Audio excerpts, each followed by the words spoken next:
To me, they're kind of their own silent neighborhood. People who weren't neighbors in life are now neighbors in death.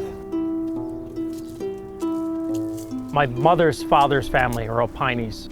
His family was by colonial times in New Jersey. I believe the first Beaux-Arts to move up here in 1713. Evesham, they called it Evesham Township. It was all Evesham at one time, now it's Mount Laurel. I come over here at least twice a week, at least once a week. And my house is just over that way. In fact, I can see the top of my house from here.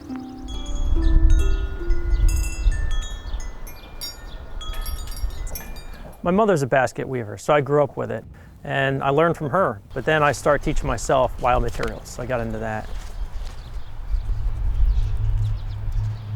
Well, these materials are all wild gathered by me.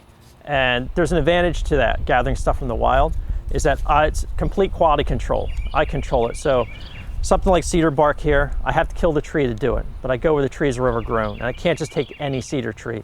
I need one the right thickness of the tree, the right length up, that's branch free. So usually trees that are overgrown and crowd out by each other. So it's a good way of keeping the forest healthy. And you often find red cedars growing like weeds in places where abandoned houses and stuff like that, abandoned fields. See how this one's the smooth side out? That's the inside of the bark. And just for aesthetics, I want to go with this smoother look here. Where this one, I'm doing a little different, because I like to do them all a little different. And I get the shaggy end of the bark out and the smooth end in. And it's just about how you want to look. The wisteria though, the vine part is an invasive. So that's an invasive vine around here. It grows like insane. I'll clear out a little place and a year or two later, I gotta go back up and pull the same runners.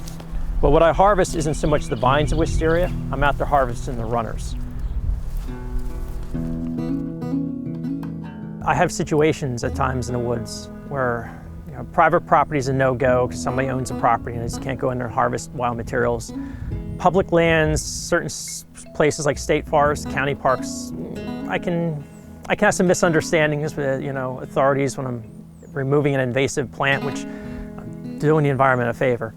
So a place like here though, I have permission to come out here and clear the trail of wisteria. We're in a section of Whitesbog here. This part in here is a little holly forest in here. Holly does occur in the Pine Barrens, you find little spots of it. Wisteria is taking over in here. And this will kill these trees. There's a vine here, and here's a runner. Very large runner. The runners I use are more this size. That's how they start out when they colonize from one place to another. And these are what I pull out to remove before they get to this big. So this helps Whitesbog with this trail, and I'm really grateful and thankful for that, to them for letting me come out here and remove wisteria, which helps them so nobody trips in the trail and doesn't take over the little forest here and gets me basketry material.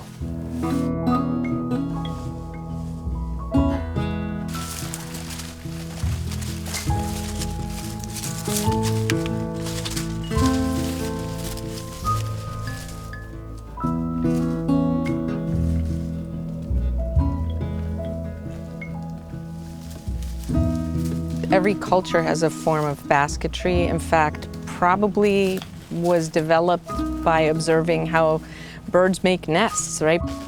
People learn how to make containers out of fiber. He's so creative in the way he uses traditional basketry techniques to make contemporary basket forms. So they're kind of small sculptures. He's very contemplative, and that I think attracts people. Stephen has been teaching for us for over a decade. He's providing all of the materials for the students and having them learn about the materials and how to harvest them, but then helping them seek out their vision and their forms and shapes. So sometimes it might be responding to the pieces of bark that you have. This is the wisteria bark. I have this big needle, and I'm taking pieces of the wisteria, like thin pieces, as the thread.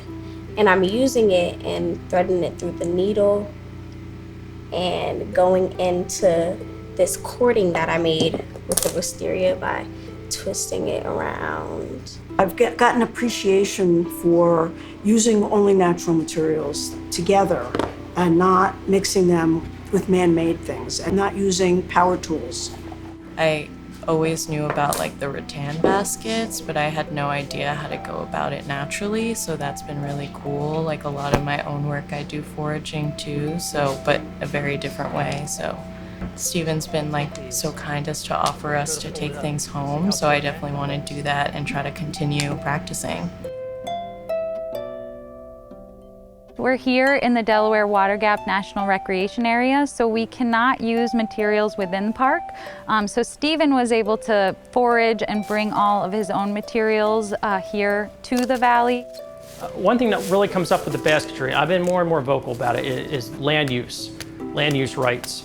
Whether I'm on public land or private land, there's always somebody saying, don't harvest this. Or don't take this, and they can't tell me the life cycle of this plant. They can't tell me anything about it. That always comes into this. I'm always conscious of that going on. So most of your South Jersey baskets were white oak. You get up to North Jersey, brown ash was more prevalent because that brown ash trees at one time grew that far south. So what I'm doing, you wouldn't have seen as much traditionally in the Pine Barrens. People wouldn't have been pulling up wisteria. They wouldn't have been using like cedar bark, but it's just my way of, hey, I know the materials, I know the wild, you know, like I can figure something out, like, oh, this bark would work for weaving, or this vine would work good for weaving. So what I do is a little traditional, a little modern. It's traditional in that I just go out, I gather my own materials, I'm making a basket. It's also contemporary in that I'm finding new ways and using new materials. I'm using materials that are already here that somebody else didn't think of. So I'm always trying to rethink something, relook at something, and do my own spin on it.